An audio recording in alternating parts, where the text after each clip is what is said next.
হরে কৃষ্ণ, রাধে রাধে বন্ধুরা। লীলা গোপসোনা পরিবারে তোমাদের সকলকে সুস্বাগত। বন্ধুরা, বড়দেরকে প্রণাম আর ছোটদেরকে আমার অনেক ভালোবাসা। ও বন্ধুরা, আজ 4 মে 21শে বৈশাখ শনিবার। আজকের দিনে একাদশী ব্রত পালন করতে হবে। বৈশাখ মাসে কৃষ্ণপক্ষে একাদশী নাম বর্ধিনী একাদশী। এই বর্ধিনী একাদশী ব্রত পালন করলে 10,000 তপস্যার ফল প্রাপ্তি ঘটে। এই একাদশী শুরু হয়েছে আগামীকাল রাতে 8:18 থেকে থাকছে আজ সন্ধে 5:51 পর্যন্ত। আর এই বর্ধিনী একাদশী পালনের সময় হচ্ছে পরদিন রবিবার সকাল 5:02 AM থেকে 9:20 AM পর্যন্ত।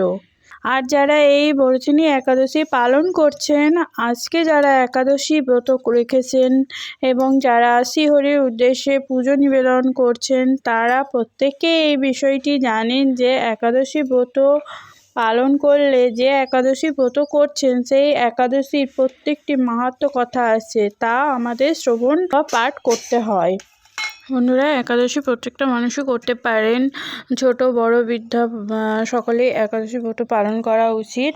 আর একাদশীর আগের দিন, একাদশীর পরের দিন অবশ্যই আমাদের আমিষ আহার বর্জন করতে হবে, নিরামিষ ভোজন করতে হবে। আর একাদশীর আগের দিন অবশ্যই মুখ ধুয়ে ভালো করে ব্রাশ করতে হবে, যাতে আমরা যে আগের দিনে রাত্রে খাবারটা খাচ্ছি সেটা যাতে আমাদের মুখে অবশিষ্ট কিছু না থাকে, তার জন্য অবশ্যই দাঁত ব্রাশ করতে হয়। একাদশী ব্রত পালন করা মানে আমাদের ভগবানের নিকটে বাস করা। আমরা একাদশী ব্রত পালন করছি যেদিনকে, সেদিন আমরা অবশ্যই বেশি বেশি করে ভাগবত পাঠ করব, নাম গান করব, হরে কৃষ্ণ মহামন্ত্র জপ করব। তো বন্ধুরা, এই একাদশী ব্রত পালন করার ফলে সমস্ত পাপ বিনষ্ট হয় এবং সৌভাগ্যের উদয় হয়। সর্বোপরি তা ভগবান শ্রীকৃষ্ণের প্রতি বিধান করে এবং তার শ্রীপাদপদ্মে শুভ ভক্তি লাভ করতে সহায়তা করে। শাস্ত্রে যে 64 প্রকার ভক্তাঙ্গের কথা বলা হয়েছে, তার মধ্যে একাদশী ব্রত অন্যতম প্রধান অঙ্গ এবং সমস্ত ব্রতের মধ্যেই শ্রেষ্ঠ।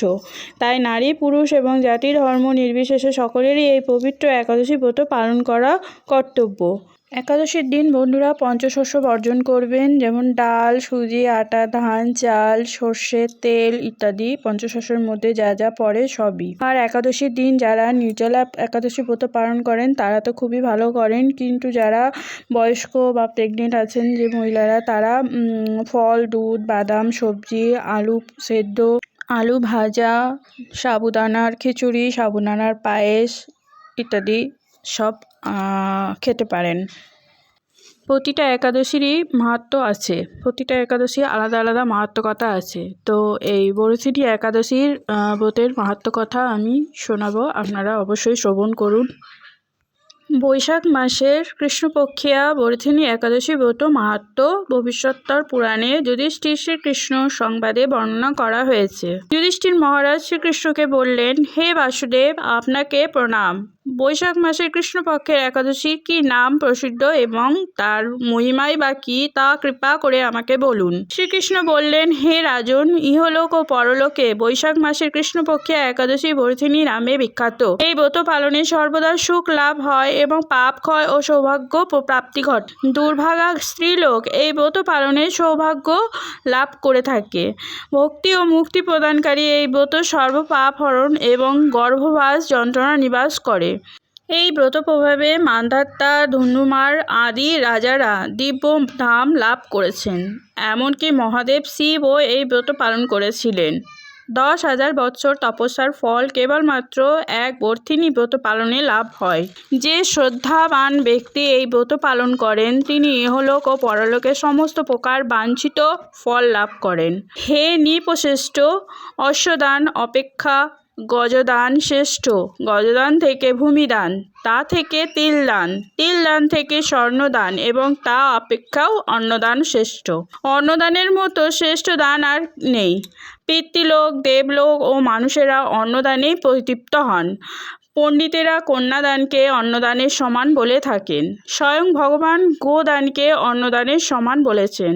আবার এই সমস্ত প্রকার দান থেকেও বিদ্যা দান শ্রেষ্ঠ। কিন্তু এই বরথিনী ব্রত পালনে যে বিদ্যা দানের সমান ফল লাভ হয়ে থাকে, পাপমতী যেসব মানুষ কন্যার উপার্জিত অর্থে জীবন ধারণ করে, পুণ্যক্ষয়ে তাদের নরক যাতনা ভোগ করতে হয়। তাই কখনো কন্যা উপার্জিত অর্থ গ্রহণ করা উচিত নয়। যে ব্যক্তি বিভিন্ন স্বর্ণালঙ্কার সহ কন্যাদান করেন, তার পুণ্যের হিসাব স্বয়ং চিত্রগুপ্ত করতে অসমর্থ হন। কিন্তু বরথিনী ব্রত পালনকারী কন্যাদান থেকেও বেশি ফল লাভ করে। ব্রতকারী ব্যক্তি দশমীর দিনে কাঁসার পাত্রে ভোজন, মাংস, মুসুর, ছোলা, শাক, মধু, অন্যের প্রদত্ত অন্নগ্রহণ, 2 বার আহার ও মৈথুন্য পরিত্যাগ করবে। দ্রুত ক্রীড়া, নেশা জাতীয় দ্রব্য, দিবানিদ্রা, পরনিন্দা, পরচর্চা, প্রতারণা, চুরি, হিংসা, মৈথুন্য, ক্রোধ ও মিথ্যা বাক্য একাদশী দিনে বর্জনীয়। কাঁসার পাত্রে ভোজন, মাংস, মুসুর, মধু, তেল, মিথ্যা ভাষণ, ব্যায়াম, 2 বার আহার ও মৈথুন্য এসব দ্বাদশী দিনেও পরিত্যাজ্য। হে রাজন, এই বিধি অনুসারে বরথিনী ব্রত পালন সকল প্রকার পাপের বিনাশ এবং অক্ষয় গতি লাভ হয়। যিনি হরিবাসরে দিবারাত্রি জাগরণ করে ভগবান জনার্দনের পূজা করেন, তিনি সর্বপাপ মুক্ত হয়ে পরম গতি লাভ করেন। তাই সূর্যপুত্র যমরাজের যাতনা থেকে পরিত্রাণের জন্য পরম যত্নে এই একাদশী ব্রত পালন করা কর্তব্য। বরথিনী একাদশী ব্রত শ্রদ্ধাভাবে পাঠ ও শ্রবণ করলে সহস্র গোদানের ফল লাভ হয় এবং সর্বপাপ থেকে মুক্ত হয়ে বিষ্ণুলোকে গতি হয়।